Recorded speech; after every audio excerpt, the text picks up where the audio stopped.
Fala galera do segundo ano, tudo bem? Espero que vocês estejam bem, em casa, se cuidando, lavando as mãos. Eu sei que não é a melhor forma da gente estar se vendo agora, por uma videoaula, né? Seria melhor se a gente tivesse em sala de aula, mas a nossa saúde em primeiro lugar, e logo a gente vai passar por isso, estaremos juntos de novo lá no colégio. Bom, o que eu vou fazer hoje na videoaula é continuar o conteúdo do livro de vocês. A gente já vem usando em sala de aula o livro, e eu vou dar prosseguimento a esse trabalho. E o conteúdo que viria na sequência é o pretérito imperfeito. Na semana passada eu deixei um material em PDF com questões, com uma atividade revisando o que a gente já tinha visto nas semanas anteriores. Mas a partir de hoje a gente prossegue com o conteúdo do livro e o primeiro assunto é este aqui. Beleza? Então preste atenção. O pretérito imperfeito do indicativo se utiliza em espanhol para expressar cursos de ações passadas cujo princípio e fim não se concretam, ou seja, não se é, não são terminados completamente.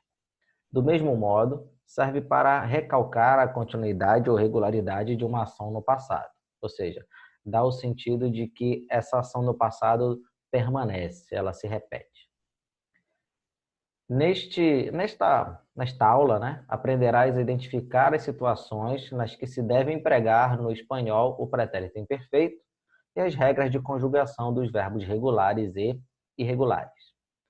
Na seção de exercícios, pode pôr à prova os teus conhecimentos. Então, eu vou deixar também umas páginas do teu livro aí para que você possa exercitar sobre o assunto. Primeiro, um texto pequeno, exemplo, para que você possa entender aqui. A Rubem lhe encantava o futebol. Rubem era encantado pelo futebol. Passava o dia correndo atrás da bola. Treinava com sua equipe às terças e quintas. Sua mãe lhe ralhava, lhe brigava constantemente, porque sempre estava disposto a jogar uma partida com seus amigos, mas nunca tinha tempo para fazer os deveres. Então, está no isolamento social, continua estudando, faz as suas atividades aí. Então, observa que o pretérito imperfeito está sendo utilizado algumas vezes aqui, beleza, gente? Ó, le encantava, se passava, né? Entrenava, tá? Renia. Então, a gente tem aqui várias vezes o verbo no pretérito imperfeito sendo utilizado, que é justamente a questão que a gente está trabalhando aqui, tá? Bom, e em que a gente vai usar o tal do pretérito imperfeito? A gente vai usar para, primeiro, descrever uma situação no passado, como tem aí o trecho do texto que a gente acabou de ler. A Rubem le encantava el fútbol, né? Então, Rubem era encantado pelo futebol, viciado em futebol, tá? Então, era uma situação no passado, que acontecia com frequência, mas era algo que ficava no passado. 2. Para relatar rotinas do passado ou cursos de ação passados que se repetem. Como tem aí, ó. Entrenaba com sua equipe los martes e los jueves. Su madre le reñía constantemente. Então, como vocês podem perceber, isso era uma rotina do Rubem. Ele treinava toda terça e quinta com a sua equipe. Então, isso era rotineiro, entendeu? Eram ações que aconteceram no passado, mas que tinham a frequência de acontecer repetidamente, tá? Assim como a mãe brigar com ele acontecia repetidamente. 3. Para mostrar cursos de ações passadas que se prolongam no tempo, cujo começo e fim não se definem, tá? Então, você passava o dia correndo detrás da pelota. Então, ele passava o dia correndo atrás da bola. Mas a gente não tem a precisão necessária de que horas começava, de que horas terminava. A gente não tem os marcadores temporais necessários para ver quanto durava essa ação. A gente só sabe que era no passado. Isso daí a gente sabe, tá? E que era constante, que era rotineiro. Ele passava o dia correndo atrás da bola. Beleza? E 4, para descrever cursos de ações passadas que, enquanto ocorrem, se veem interrompidas por uma nova ação pontual que se expressa no pretérito indefinido.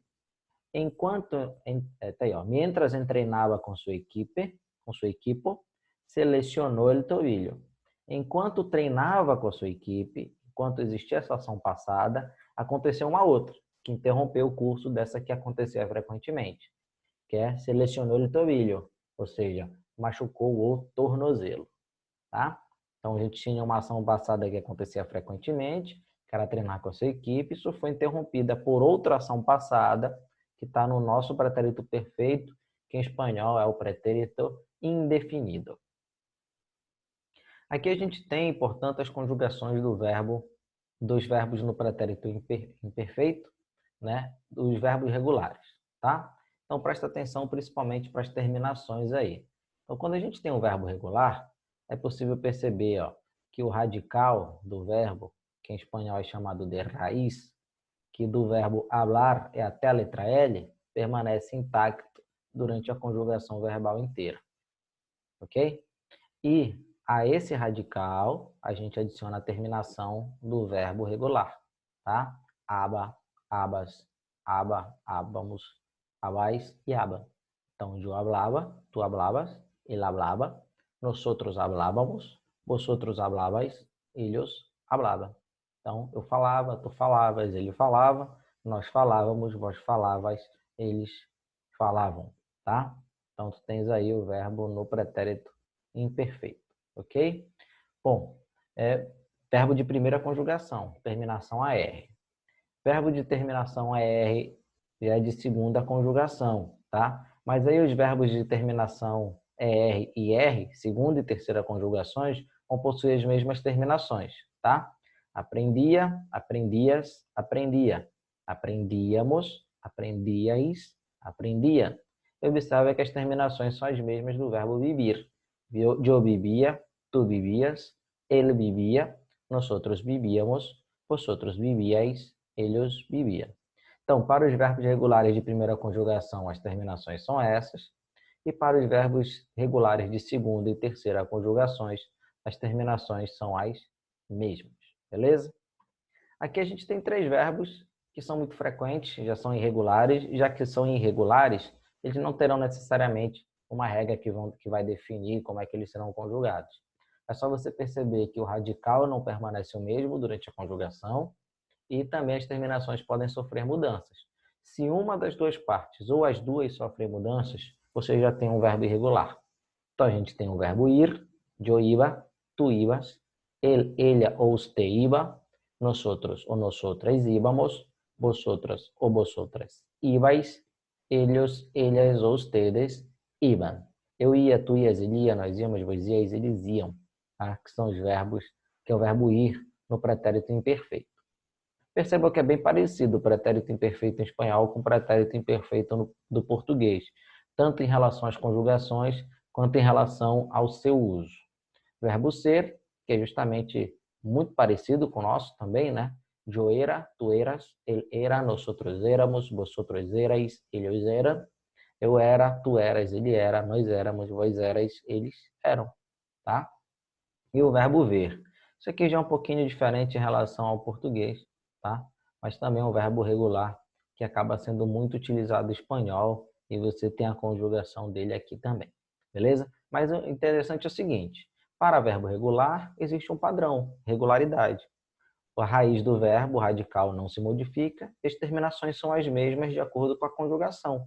Se o verbo é de primeira conjugação, eles sempre terminarão da mesma forma.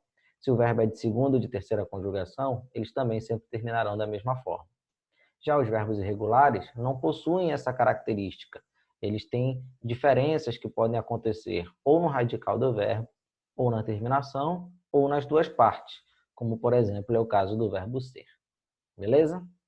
Bom, aqui também está uma questão relacionada aos esportes, que é um vocabulário de esportes que está presente no livro de vocês, né? Existe uma lista que está classificada por tipo de esportes.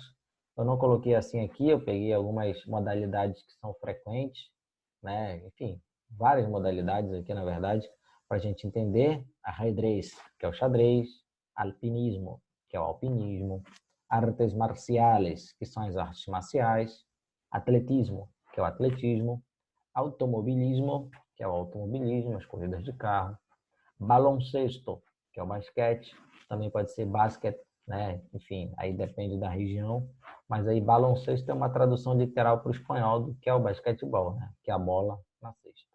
Balomano, quando acontece a mesma coisa, que é a bola na mão, né? Que é o handebol. Beisebol, que é o beisebol. Boxeo, que é o boxe. Carreira, que são as corridas. Enfim, corridas diversas, tá? Pode ser de carro, pode ser de pessoa, pode ser de cavalo, enfim. São carreiras. Ciclismo, que é o ciclismo. Dança, que é a dança. Nesse caso aqui, tu tens a dança como esporte, né? Enfim, mas a dança também pode ser baile, tá? Então, dançar ou bailar são dois verbos para dançar. Equitação, que é equitação, que é montar a cavalo. Futebol, que é o futebol, já apareceu. Futebol americano é o futebol americano. Ginástica é a ginástica. Golfe é o golfe. Hockey é o hockey. Judo é o judô. Você sabe que é diferente? É judo, não é rudo, é judo, tá? Que é o judô. Karate também tem tonicidade diferente, que é o karatê. Luta livre, que é a luta livre. Musculação. Natação, que é a natação. Patinaje, que é a patinagem. Pesca, que é a pescaria, né? Tem a pesca esportiva. Piragüismo, que é a canoagem, tá? Tênis, que é o tênis. Balão boleia, que é o voleibol, né? Que é a bola que voa, balão boleia, tá? Então, o vocabulário de esporte também está no cadernão de vocês, também está no livro de vocês. Ele estava agregado lá ao conhecimento do pretérito imperfeito, por isso que eu coloquei tudo junto aí, certo, gente? Para que a gente possa entender e poder fazer atividade. Atividade que aí, ó, página 20 a 23, está aí, mas é 20 a 23, a parte que tem como título lá, praticando. Beleza, gente? Resolva as atividades, tu sabes que tudo vai valer para a pontuação final, tá? Espero que vocês tenham curtido, espero que vocês tenham entendido também o que a gente conversou aqui. Qualquer dúvida, manda para o responsável do grupo do WhatsApp de vocês, que a dúvida vai chegar até mim e eu vou respondê-las, tá? Então, a gente fica por aqui, até o próximo encontro, até a próxima aula.